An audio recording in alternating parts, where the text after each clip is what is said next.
Bon allez, on s'attaque à la crémaillère de la Swift, suite à ma track day que j'ai passée le 30 avril. J'ai eu des soucis de DA en fin de journée, donc ça m'a gonflé, donc j'ai démonté ça et puis je vais essayer de tout supprimer. Le module, le moteur, s'il y a un capteur de coupe, donc sûrement une barre de torsion, un truc comme ça dedans, donc on va essayer de tout supprimer assez propre, souder s'il faut, et puis voilà, faire des caches, tout ça. Donc gagne poids et puis au moins plus de problème, plus de direction qui se verrouille. Bon allez, j'attaque ça et puis après je débrief ce que ça donne. Y voilà, démontage de la crémaillère. Pas très bien compliqué hein, comme système, c'est plutôt simple. Bon, il y a un truc, je lui ai mis sa race parce que ça me faisait chier de faire ça propre parce que je savais que j'allais pas le remonter. Donc tout bête, hein, là on a le rack entre guillemets. Juste là, donc tout simple, hein, donc avec l'axe à l'intérieur, avec l'axe cannelé, tout ça et tout, donc ça, je vais pas rentrer dans le détail, on s'en fiche. Donc tout bête, donc c'est une assistance électrique, donc avec un système, un moteur électrique qui se mettait en bout, avec une vis sans fin qui est là, et qui venait assister justement la direction, parce que là c'est l'axe de la crémaillère qui se met après au volant, etc. Donc c'est juste voilà, une assistance électrique avec un moteur. Donc sûrement peut-être ce module-là qui a peut-être chauffé ou lâché, ou le moteur, peut-être le module, enfin bref.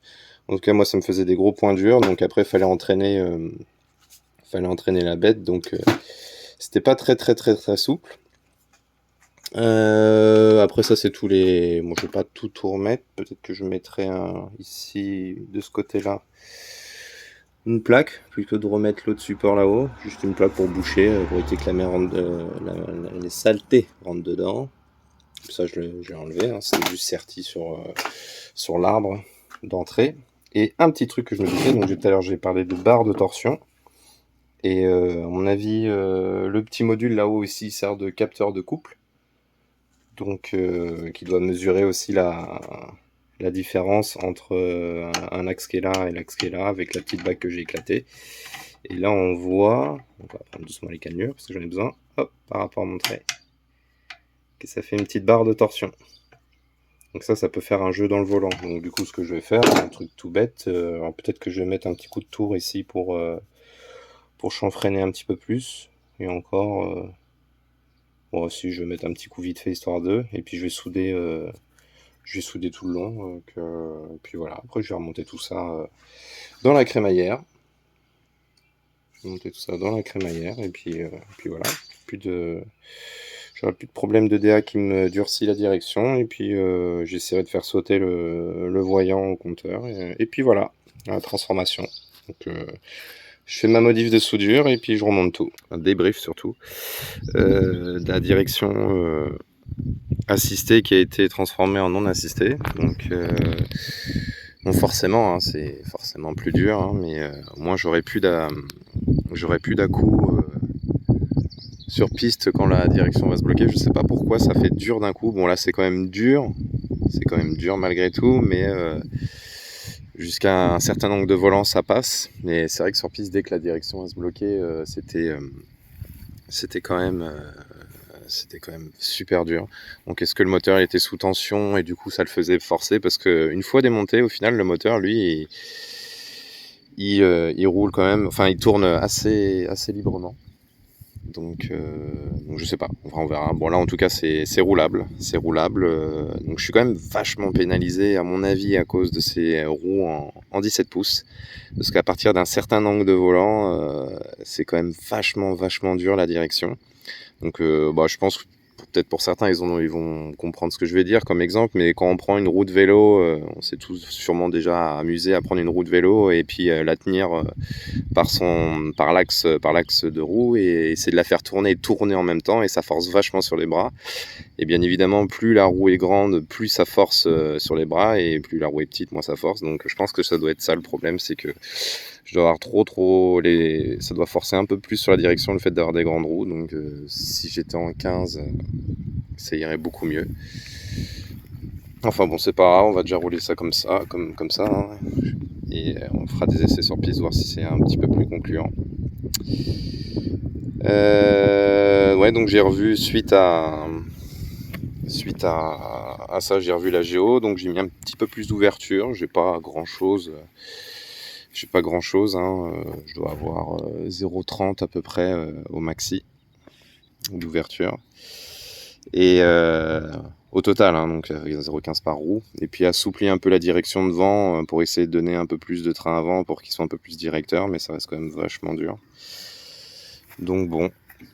En plus, j'en profite pour faire un petit walk around de la Swift de course, entre guillemets. Donc là, on voit avec l'intérieur